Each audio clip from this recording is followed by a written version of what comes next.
Disgusting, c'est une présentation de Nakamate, le premier café manga à Drummondville. Depuis 2015, il vous propose des bubble tea personnalisables, une sélection de thé en vrac, des spécialités japonaises, un espace de jeux vidéo rétro et une zone de lecture manga. Ils organisent même des soirées de jeux de cartes comme Yu-Gi-Oh!, Riftbound et bien plus. Et ils ont une vaste sélection d'articles de collection, de cartes à jouer et d'accessoires. Pour plus d'informations, va les voir en magasin ou visite le nakamate.com.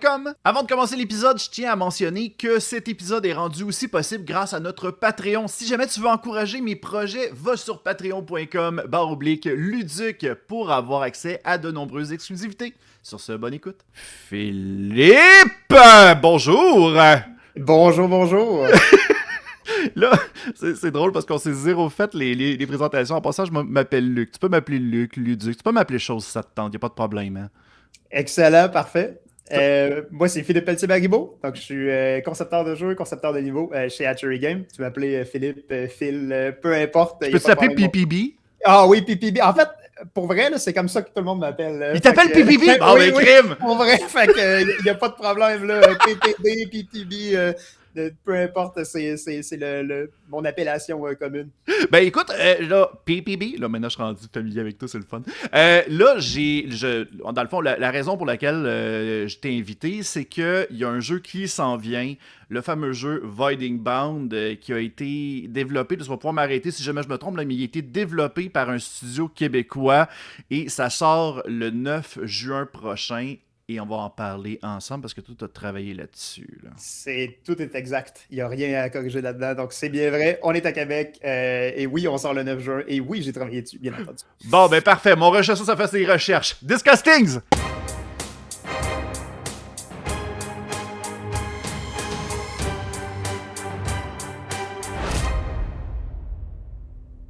Bonjour tout le monde, bienvenue à Disgustings, un spécial développeur de jeux vidéo et on est en présence de Philippe Pelletier-Baribeau qui est level designer et game designer. Philippe, une grosse question qui me vient en tête, c'est quoi la différence entre les deux termes? En gros, c'est vraiment le côté concepteur de niveau. On est plus du côté architectural, le côté layout, donc vraiment les niveaux en tant que tels, comment sont faits, comment les joueurs naviguent à travers les combats dans les niveaux. C'est le concepteur de niveau aussi en général qui va les préparer. Puis il y a un côté un peu artistique de collaboration avec l'équipe artiste d'environnement pour être certain que justement la clarté du niveau reste là à travers toutes les étapes, de l'habiller, qui s'en viennent beau, mais que les joueurs savent encore par où passer. Est-ce que tout est clair de ce côté-là? Pour concepteur de jeu, c'est un peu plus flou et large en général. Concepteur de jeu, c'est beaucoup à travers les règles et les systèmes. Donc, vraiment, on peut parler, par exemple, on va avoir un système plus jeu de rôle où le joueur va mettre des attributs pour augmenter la force de ses créatures. Ces attributs-là, ils donnent quoi? Comment ça augmente au fil du temps? Comment le joueur progresse à travers ça, comment les différents systèmes fonctionnent ensemble. On parle, par exemple, d'un système pour entraîner, dans notre cas, dans Voidling Bound, on a un système pour entraîner les Voidlings, les envoyer au gym. Donc, ce système-là, comment il fonctionne? Qu'est-ce que ça coûte pour les envoyer au gym? Comment de temps ils s'en vont là? Qu'est-ce que ça leur donne au bout du compte? Tout ça, c'est le concepteur de jeu qui va aller chercher un peu toutes ces règles-là. Fait qu'on parle vraiment... Concepteur de jeu, c'est beaucoup des règles, des systèmes, comment ils fonctionnent ensemble. Concepteur de niveau, c'est beaucoup... ce que le joueur interagit vraiment en jouant, le niveau en tant que tel, où il doit passer, où les choses sont cachées, comment les combats. Dans le fond, c'est carrément c'est ça. Fait qu'il y a un côté peut-être plus concret d'une certaine façon en concepteur de niveau, un côté un petit peu plus abstrait dans les règles, dans comment les choses s'alignent, concepteur de jeu. Puis bon, dans un studio indépendant, les deux s'entremêlent beaucoup. Là. On s'entend, on n'est pas une super grosse équipe, mais c'est un peu comme ça que j'ai définirais ces deux postes-là. Puis là, on parle depuis tantôt de Voiding Bound. Voiding Bound, qui est un jeu qui a carrément tombé dans mon radar depuis une couple de mois. Puis, sérieusement, ça me fascine parce que j'ai l'impression d'avoir comme une vibe un peu sport, un peu dans le... Je sais pas si tu te rappelles du jeu sport là, qui était bien gros fait par... C'était-tu fait par Maxis? C'était Maxis, oui. Les mêmes qui ont fait les Sims, puis SimCity, toutes ces choses-là. Ouais. Ok, parfait, c'est ça. Dans le fond, il y a possibilité de faire une évolution pour faire personnaliser ton personnage, pour le rendre encore plus indestructible lorsqu'il s'en va en mission. Parce que le but, c'est de créer une espèce... Là, tu m'arrêtes, là, parce que là, je vais dire la réalité aux gens. La démo est sortie, vous pouvez aller le faire. Moi, j'ai pas le temps, j'ai une famille à gérer. Non, non, c'est pas vrai. C'est pas la seule raison, là. C'est simplement parce que je suis débordé et des fois, il faut que je dors. Fait que, mais c'est ça, dans le fond, de ce que j'ai pu comprendre, t'incarnes un genre d'astronaute ou un genre de cosmonaute qui doit amener à l'évolution des créatures, les faire évoluer pour ensuite les envoyer en mission, les contrôler à distance. C'est bien là? Ouais, Ça, ça ressemble à ça, en fait. Fait que le personnage principal, c'est ce qu'on appelle le Wrangler. Là. En gros, c'est vraiment, justement, c'est ça, c'est un peu ça. Vous avez comme un aspect élevage. Vous allez trouver les Voidlings, qui sont comme des espèces de créatures extraterrestres qui ont le potentiel d'évoluer. Puis en trouvant ces Voidlings-là, vous les envoyez en mission. C'est justement, comme tu dis, c'est nous qui prenons le contrôle. C'est un peu comme Avatar, là. Vous avez connecté votre esprit avec la créature, puis vous prenez le contrôle. Je parle bien entendu d'Avatar de James Cameron, pas de Last Airbender. Ça serait un peu wack. Ouais, c'est un peu une petite différence. Mais donc, justement, vous connectez votre esprit à la créature, vous prenez le contrôle, ça devient un gameplay de type third-person shooter. Donc, vous avez vraiment le contrôle direct de la créature en mission. Vous avez le contrôle de ses habiletés. Puis justement, oui, l'aspect évolution est très présent. Là. En gros, une des features qui nous démarque vraiment des autres jeux du genre, c'est c'est pas juste ce Voidling-là, il évolue une ou deux fois, comme en général on a de ce côté-là. Non, c'est vraiment un arbre d'évolution. Vous commencez, vous avez deux choix entre deux côtés élémentaires, mais après ces deux choix-là, il y en a deux autres qui sont uniques des deux côtés. Après ces deux choix-là, il y en a deux autres qui sont uniques de l'autre côté. Puis on parle de plus qu'une trentaine de choix par Voidling, de comment vous les évoluez avec des embranchements. Puis ces choix-là sont visuels, ça va changer de quoi votre personnage a l'air, mais sont aussi gameplay dans le sens que chaque choix change les habilités que vous allez avoir sur votre créature. Ça va changer votre attaque primaire, votre attaque secondaire. Vous allez avoir ce qu'on appelle un mutated perk, qui est comme une espèce de trait spécial quand vous arrivez à la fin, qui vient vraiment comme définir votre créature et son style de jeu. Donc, l'évolution a vraiment une grosse place au centre. On veut vraiment que les joueurs explorent, puis ils font... T'sais, vous repognez la même créature une deuxième fois, hey, je vais le faire passer par ailleurs dans l'arbre d'évolution. Là, c'est pas juste, vous n'avez pas juste besoin d'une créature de chaque type, vous voulez en collectionner plusieurs, aller voir ce qu'ils peuvent faire, puis vraiment aller creuser dans l'aspect évolution du jeu. Puis je regardais le gameplay un peu, puis ça avait l'air un peu de mécanique un peu à la Souls-like, un peu, qui tu dois comprendre les patterns des ennemis que tu vas rencontrer. Ça a quand même assez l'air, je m'en allais dire punitif, mais c'est très négatif là, comme terme. Là, mais j'ai, comme les Souls-like en réalité, là, l'impression qu'à chaque fois que tu dis que tu aimes les Souls-like, t'es un petit peu tripeux de BDSM sans le dire. Là. Mais bon, mais dans le fond, je me trompe-tu en disant que ça a un petit peu des vibes de Souls-like sans en être un?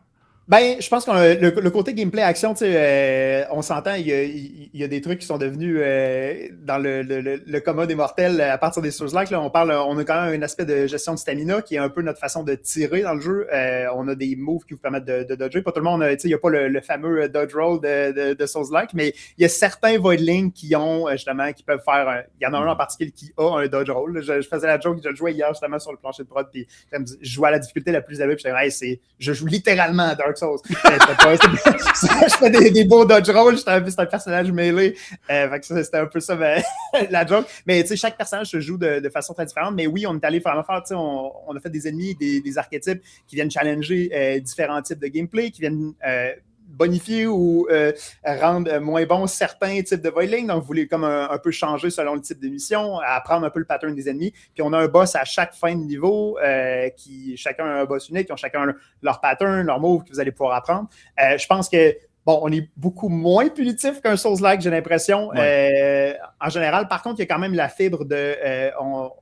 on y va avec le fait que, hey, si tu te fais battre dans une mission, tu retournes au vaisseau, tu gardes tes récompenses que tu as ramassées dans la mission, mais il faut que tu la rejoues du début. Puis on a fait nos missions pour pas être comme... ils ne durent pas 50 minutes, là, vous n'allez pas comme rejouer des chunks gigantesques de gameplay, mais il y a quand même un aspect de « Hey, je me suis fait battre, je reviens, est-ce que je suis capable d'évoluer un peu ma créature, d'y mettre quelques points d'attribut? » OK, elle meurt pas là, après sa mission. Elle meurt pas, non, okay, c'est ça, exact. Vous avez une deuxième chance, là, vous pouvez y retourner, vous pouvez l'évoluer plus. Fait il y a le moyen comme un peu de « Hey, je me suis fait péter la gueule, je vais changer quelques petites choses sur ma créature, la faire évoluer plus, l'envoyer s'entraîner dans le gym, aller faire une autre mission, puis vous y retournez avec une créature qui est beaucoup plus forte. Je pense que ça fait un peu partie de la fantaisie de puissance, là, quand vous sentez que votre créature devient de plus en plus forte à chaque mission. Je pense que c'est quelque chose qu'on a mis beaucoup de temps dessus, que chaque upgrade est substantiel. Là. Votre créature passe de comme vous avez de la difficulté avec quelque chose, vous allez revenir, puis vous détruisez des mondes en revenant, mais il y a tout le temps des nouveaux challenges qui font que ça recontextualise un peu ce niveau de puissance-là. Là. OK. Puis, là, moi, une question que j'aime bien gros poser aux développeurs que je reçois, là, mais Voiding Bound, là, ça a commencé où, ce projet-là? À quel moment vous avez eu une idée de hey, on devrait faire un jeu sur ça? Est-ce que ça a été une commande? Est-ce que ça a été une idée qui s'est faite dans le studio? Comment c'est arrivé?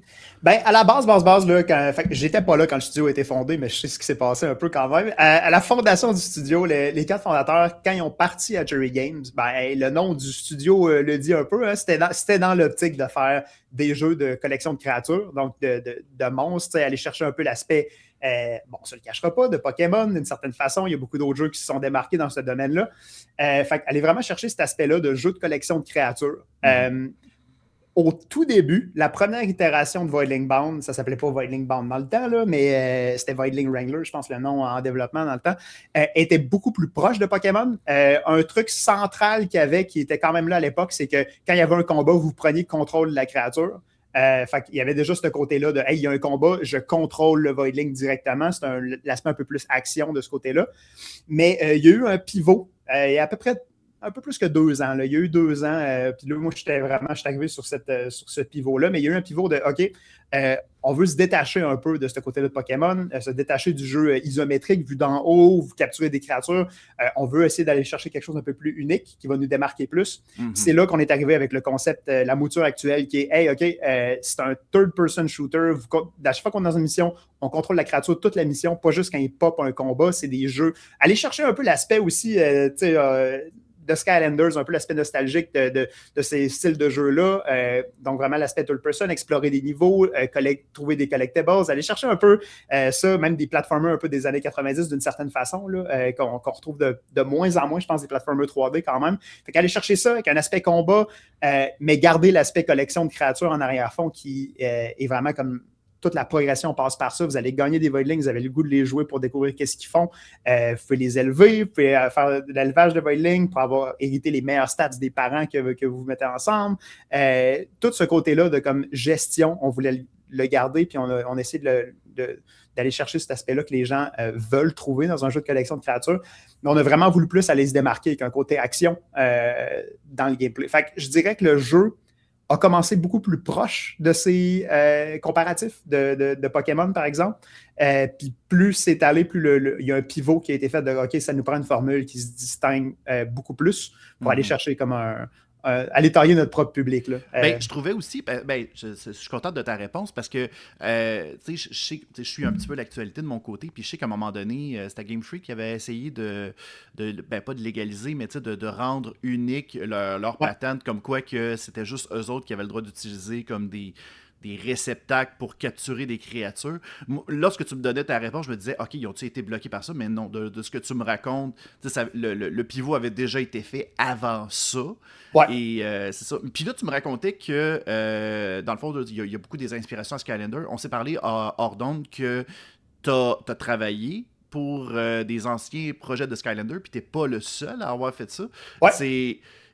Qu'est-ce que ton bagage d'avoir travaillé pour Skylander a pu t'apporter pour Voiding Bound? Ouais, fait que je donne un peu le contexte que tous les fondateurs du studio, les 4, avaient travaillé ensemble sur Skylander. Moi, je les avais rencontrés aussi là à l'époque quand on travaillait chez Activision. On est quand même une bonne partie de l'équipe à avoir travaillé sur Skylander.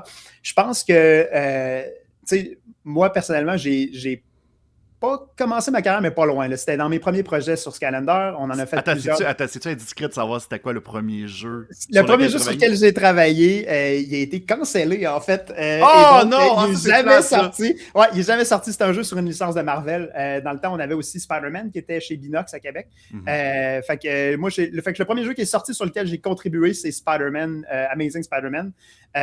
Puis après ça a été sur Skylander. Fait que Skylander Swap Force à l'époque, il y a eu par la suite Trap Team, Superchargers, Imaginators, donc il y en a plusieurs. Je pense que moi, en tout cas, personnellement, le côté, toute la philosophie sur le level design, je l'ai beaucoup appris sur Skylander.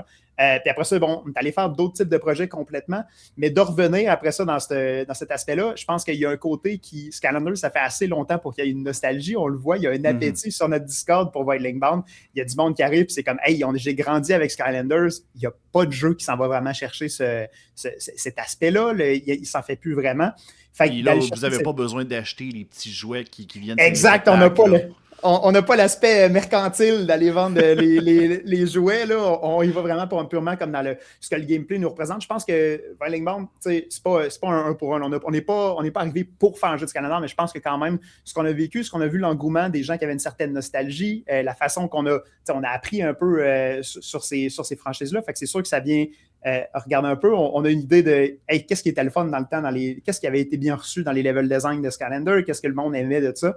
Je pense que ça, c'est sûr que ça nous informe d'avoir vu cette nostalgie-là. Puis l'appétit du monde qui sont comme hey, vous avez travaillé sur Skylanders, c'était un jeu de ma jeunesse, j'ai adoré ça. C'est sûr que ça nous a quand même donné de l'énergie pour aller puiser un peu cette énergie-là. Je dirais que Voidling Bound, c'est pour un public. On a un peu vieilli le jeu avec le public d'une certaine façon. Je pense que c'était un peu. Skylanders, c'était très pour enfants, c'était très accessible dans comment le combat se passe. Là, c'est un peu plus un shooter, fait qu'on demande de viser. On a fait un mode extrêmement beaucoup plus facile pour aller essayer d'aller chercher justement du monde qui serait en ce moment à l'âge où ces gens-là ont joué à Skylanders dans le temps. Je pense qu'ils vont pouvoir trouver leur compte dans Voidling Bound. Mais on a quand même un peu, je dirais, vieilli les mécaniques d'une certaine façon, avoir rendu le jeu un petit peu plus complexe, un peu plus intéressant peut-être dans l'ère moderne pour l'aspect RPG de ce côté-là. Puis aussi l'aspect mécanique d'être un peu plus demandant. Fait que je dirais que c'est comme. C'est tout le temps un peu bizarre, ça fait super longtemps qu'on a travaillé sur Skylander. On est allé faire d'autres choses entre-temps, de retourner là-dedans, c'est comme, hey, on le perd jamais vraiment. Là, on a travaillé sur cette franchise-là, c'était quelque chose qu'on a eu vraiment du fun. Moi, personnellement, en studio AAA, tu n'as pas toujours toute la flexibilité que tu voudrais pour pouvoir faire des choses sur un projet. Sur Skylander, on avait énormément de liberté quand même. C'était vraiment spécial comme projet. Ils nous avaient donné beaucoup de liberté créative sur les niveaux, les différentes mécaniques qu'on voulait faire. Fait que je pense de retourner là-dedans, c'était quand même spécial. Là. C'est comme ça me ramène. Hey, on est 10 ans en arrière, puis on va rechercher un peu ce qui nous avait fait triper dans le temps sur cette franchise-là. Aïe, aïe. Puis là, le jeu sort le 9 juin prochain. Vous avez sorti un démo. À date, les réceptions du démo sont quand même très positives. Y a-t-il des features là? Parce que là, j'imagine que je ne sais pas à quel point vous avez accès aux données de jeu pour voir un petit peu comment que les gens jouent et se débrouillent par rapport à ça. Est-ce que ça vous permet d'optimiser la version finale avec ça? Oui, en fait, on a fait une stratégie pour aller chercher un peu de justement ce feedback-là des joueurs. On a sorti un premier démo qui était en mai de l'année passée. Fait que ce premier démo-là, lui, il ressemble côté contenu, il ressemble à ce qu'on a en ce moment, mais je vais l'expliquer un peu plus. Là. Fait que ça, c'était comme, hey, on avait une version, on avait fait comme les 3-4 premiers niveaux, on les amenait à un niveau vraiment plus élevé de polish pour que les gens comme sentent que c'est un produit un petit peu plus fini. Quand on a sorti ce démo-là, on a quand même été aux aguets. C'est ce qui nous a permis d'aller chercher un peu une base dans notre communauté. C'était le Steam Creature Fest qu'il y avait en mai de l'année passée.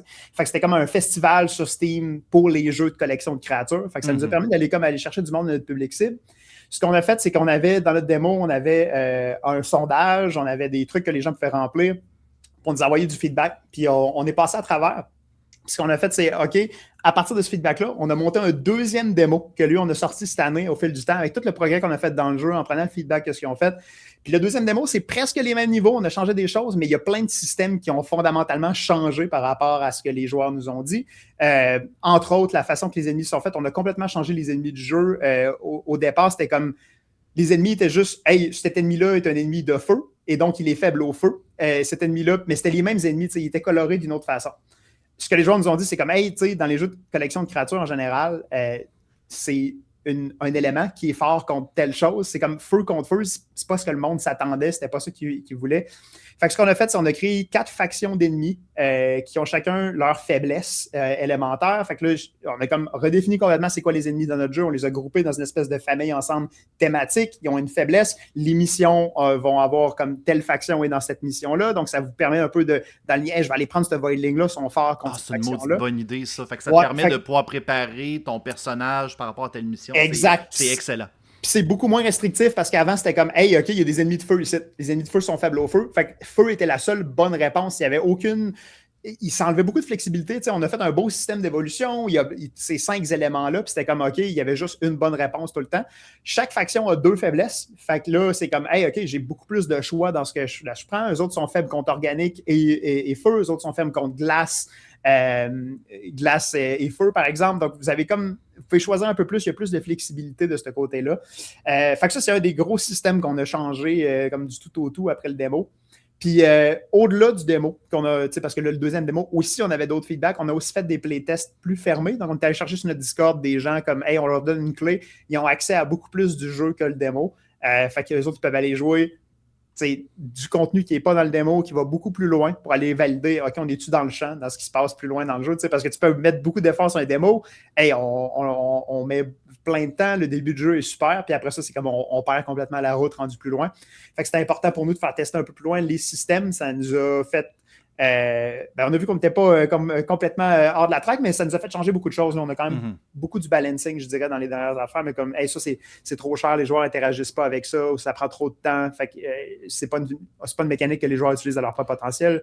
La mécanique là est trop forte. On avait l'élevage était beaucoup trop fort au début quand on a fait nos affaires. Là, tu peux mixer comme 2 voidlings ensemble puis te donne un enfant qui hérite des meilleurs traits de ses parents. Ben, au début, c'était comme incroyablement brisé. Là, tu peux te faire des voidlings super puissants, ultra tôt dans le jeu. Quand on a mis ça dans les mains des joueurs, là, ils trouvent toutes les façons de faire des choses. Fait que là, c'est comme il y avait des voidlings incroyablement forts, super tôt dans le jeu. Puis le but, c'est quand même que les gens puissent farmer le plus longtemps possible leur bonhomme. Là, on veut pas non plus dire que le but, c'est de vous accrocher, mais si c'est trop facile à m'amener. Je pense qu'il faut une certaine courbe. La façon qu'on l'a prêté, ce problème-là, c'est comme, OK, ce qu'ils ont là, ça devrait être le résultat final. Ça devrait être ce que tu es capable de faire quand tu es rendu plus loin dans le jeu avec l'élevage. Au début, ça devrait être moins fort que ça. Fait que ce qu'on a fait, c'est qu'on a ajouté plein d'upgrades que le joueur peut acheter pour améliorer le breeding. Fait que il atteint tranquillement ce niveau-là au fil du jeu en améliorant ses stations dans son vaisseau, mais il commence pas avec ça comme directement au début. Fait que la progression est plus smooth, ça donne des choses que les joueurs ont le goût d'aller chercher pour, comme à travers le jeu, aller améliorer leur vaisseau. Fait que ça, c'est un exemple parmi tant d'autres, mais il y a plein de choses comme ça qu'on a trouvé. Là, on avait des sondages sur telle créature, lesquelles vous aimez le plus, pourquoi vous aimez moins. On a rendu certaines créatures plus accessibles parce que leur style de jeu était peut-être trop difficile à comprendre, trop différent des autres sur certaines affaires. On veut garder leur différence, mais c'est comme comment on fait pour que les joueurs comprennent immédiatement ce qui est intéressant avec cette créature-là. Fait que c'est beaucoup dans les choses qu'on a ajustées là, suite aux démos pour playtest. Bon, ben c'est parfait. Écoutez, Voiding Bound, je le répète, va être disponible le 9 juin prochain. L'épisode sort ce dimanche. Fait que dans 2 jours, ça sort, les amis. Si jamais vous voulez vous donner l'eau à la bouche, allez essayer la démo, allez essayer ça. D'ailleurs, je fais une petite plug rapide là, en stream. Sur les streams du midi, on risque d'y jouer mardi, la journée même. Fait que venez faire votre tour. Il n'y a pas de problème. Philippe, j'espère qu'il ne regardera pas. Il va peut-être me juger. Je ne sais pas trop. Hey, Philippe, une question que j'aime poser là, avant de terminer, là, parce que je sais que c'est sans doute que, comme moi, tu es un fan de jeux vidéo. Est-ce que, premièrement, ça vient un peu dénaturer ton plaisir avec les jeux vidéo lorsque tu veux relaxer le fait d'être level designer et game designer? Et si non, je veux savoir un jeu dans lequel tu n'as pas travaillé qui est, selon toi, un de tes coups de cœur? Ouais, fait que non, je dirais, je vis quand même bien avec ça. Ça m'a pas tant causé de problème. Je veux dire, ça m'arrive des fois, mais pas d'une façon comme à être dérangeant. Là. C'est beaucoup des aspects techniques que je suis comme les maudits, j'ai une idée de comment ils ont fait ça. Particulièrement dans Unreal, là, on est dans Unreal 5. Beaucoup des jeux sont rendus dans Unreal maintenant. Fait que je pense qu'il y a un petit côté technique, une petite curiosité technique de comment les jeux accomplissent certaines choses. Je dirais que c'est plus positif que négatif. J'aime beaucoup ça quand même, voir ces petites choses-là, de faire comme, OK, ils ont été intelligents de faire ça comme ça, ou c'est une drôle de façon de le faire. Fait que ça, c'est quand même intéressant. Un jeu coup de cœur sur lequel j'ai pas travaillé. En fait, moi, je suis un très gros fan, puis là, ça n'a aucun rapport avec Voiding Bound. Non, c'est correct. La question est assumée dans cette direction. Ouais, exact. J'étais un gros fan de Hunt Showdown. C'est un jeu d'extraction avec des cowboys occultes. Fait que c'est un de mes jeux préférés. J'aime beaucoup ça, jouer à ce jeu-là. Je joue sans bon sens à ce jeu-là hors des heures de travail. Fait que c'est un de mes grands plaisirs. Ah, ben parfait. Ben, hey, un gros merci, Philippe, pour le temps que tu nous as passé avec nous. Puis, écoute, Voiding Bound, en espérant... Oh, t'as une minute, la belle finale. En espérant que votre projet évolue bien. Incroyable. Oh my God, ça paraît tellement qu'on fait l'entrevue à 9h du matin. Le petit manque de café ici, là.